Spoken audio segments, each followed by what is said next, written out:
1991, two very major events took place, which are not generally discussed. And I think many people in the audience were probably not even born. At the international level, the Soviet Union collapsed.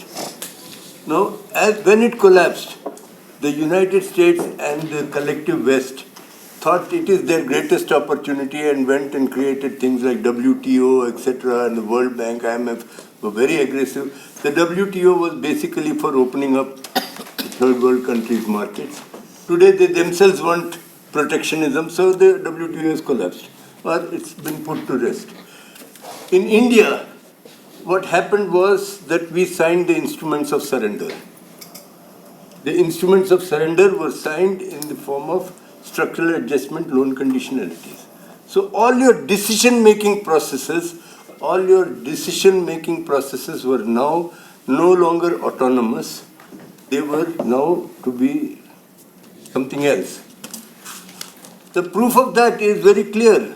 Almost every single economic legislation of this country was changed. And mind you, most of them were not colonial legislations. They were all post-independence legislation. Whether it was Telegraph Act, whether it was Banking Act, whether it was Insurance Act, whether it was Civil Aviation Act, whether it was Electricity Act, whether it was Patent Act, almost every economic legislation was changed. When a legislation changes, it brings huge change with it. Because everything changes, the whole thinking, everything changes. So these two events are not generally made the reference point for discussion, which I think they deserve to be.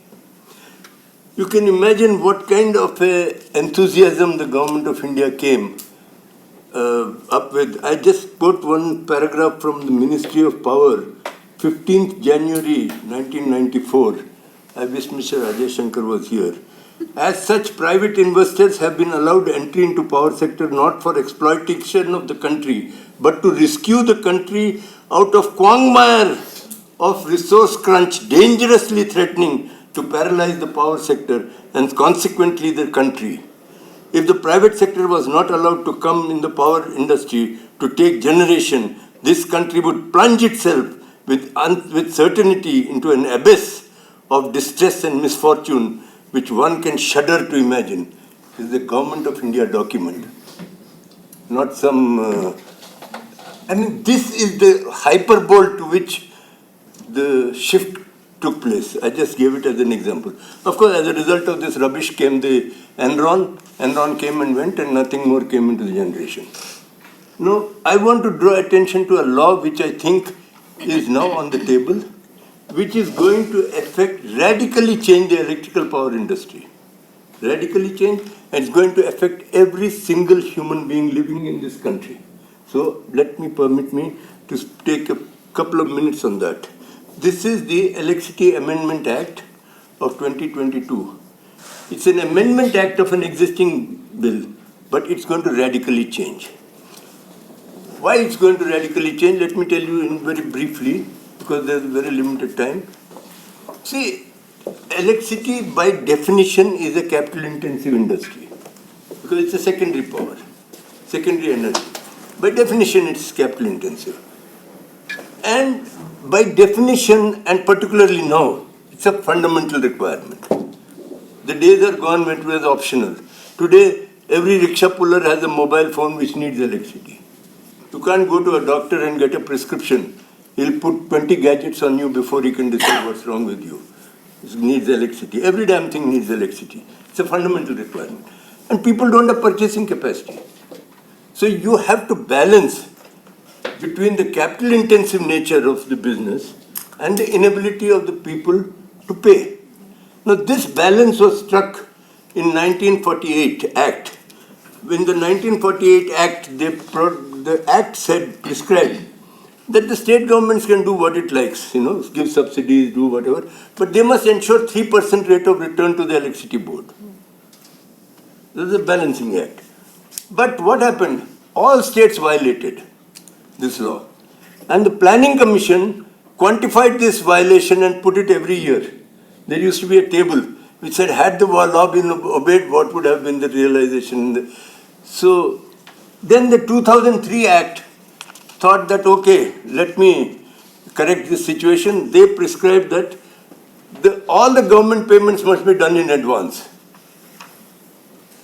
But now this law, which has been brought in, it says the tariff will recover all prudent costs incurred in the supply of electricity. Tariff will reduce cross subsidies in a manner specified by appropriate commissions. Tariff will provide recovery of all prudent costs incurred in the supply of electricity and also provide reasonable return on investment and take necessary steps to ensure financial stability of the licensee. So in one stroke, the onus has shifted from the state to you and me. We are now responsible for making sure that the investment will be recovered, everything, financial stability, all that will be our responsibility, no longer the state. So what is going to happen? Is the majority of Indian people going to be denied electricity? Because 77% of Indian people today don't have the cost, ability to pay the cost to serve. 77%. So what is this law prescribing? That all of us will have no electricity? I mean, what kind of a law is this? And I will skip all that, and then comes this wonderful argument that, we are going to bring competition. And like mobile phone, you'll have competition. You can change this guy, that guy, that guy, that guy. I mean, this is what the Electricité de France has to say.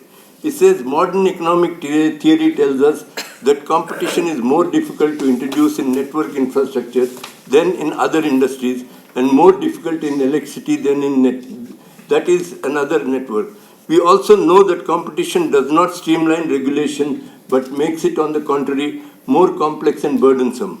Introducing competition creates half free and half slave sector.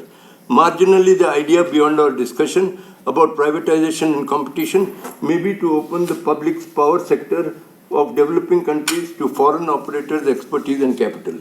This was the debate between Electricité de France and the World Bank. And Electricité de France on 19th July 2022 renationalized the EDF. And I'm sure this is what is going to happen in the rest of the. In India, privatization has been attempted. Gaya, Shamastipur, Bhagalpur, Gwalior, Sagar, Ujjain, Aurangabad, Jalgaon, Nagpur, Ranchi, Jamshedpur, all of these were franchised. They were all returned back by the regulator because they collapsed. Then Orissa, once they privatized it, failed. Second time they privatized it, failed. Now the third time they have given it to Tata. Don't we, the people of this country, have a right to know why that failed and why this will succeed? I mean, and if we look at the world experience, 17 studies on productivity and profitability were brought out as a study in 2009 World Bank review of privatization of former communist countries in Central and Eastern Europe and former Soviet Union, and also in China. The most important policy implication of our survey is that privatization per se does not guarantee improved performance. And then there are studies of United Kingdom which says that per se no visible impact, macro or micro evidence that output, labor, capital, TFP productivity in UK increased substantially as a consequence of ownership change and privatization compared to long-term trends. I can give you a lot, but there is no time for that. Now, last point I want to make is, here is going to be an opportunity to earn without making investment. Most fantastic thing. You will be able to make money without making investment. Because the law which says provided that a distribution licensee may use the distribution system of other licensees in the area of supply for supplying power through a system of non-discriminatory access. Give non-discriminatory open access to other distribution licensees on payment of wheeling charges. The other guy has zero. All the network belongs to the state electricity board, which you and I own. So they'll be given free access. Absolutely free access, no need to make any investment. And all they have to do is pay the wheeling charges. But the wheeling charges itself is going to be determined because the law says there should be a maximum tariff fixed. So the maximum tariff is fixed, the wheeling charge can't be anything. So you can be sure the wheeling charge won't even recover the interest on capital.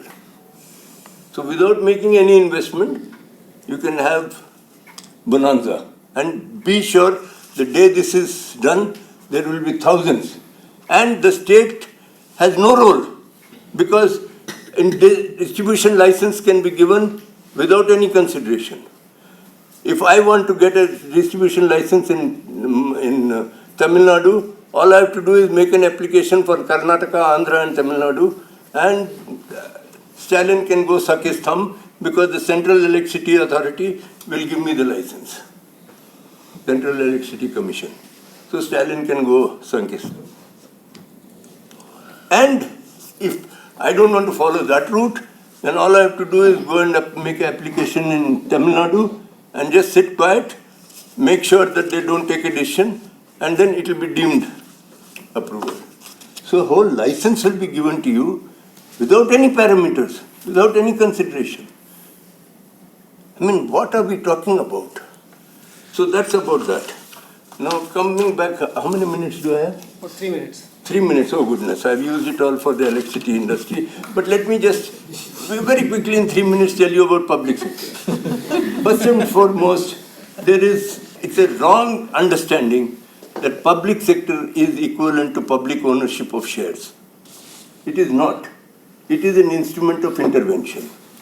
If suppose you find retail trade is very high, cost of retail trade, and everybody is disturbed by it, people are disturbed.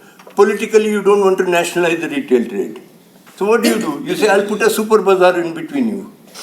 So everybody will come to the super bazaar. So you regulate the retail trade. But if the circumstances change, the super bazaar becomes irrelevant as it has become. So public sector is not public ownership. Please understand that. It's instruments of policy. So when you have a prime minister who says public sector is born to die, then what do you expect from him? What do you expect from this nation? It's your money, it's your property, safeguard it. Thank you.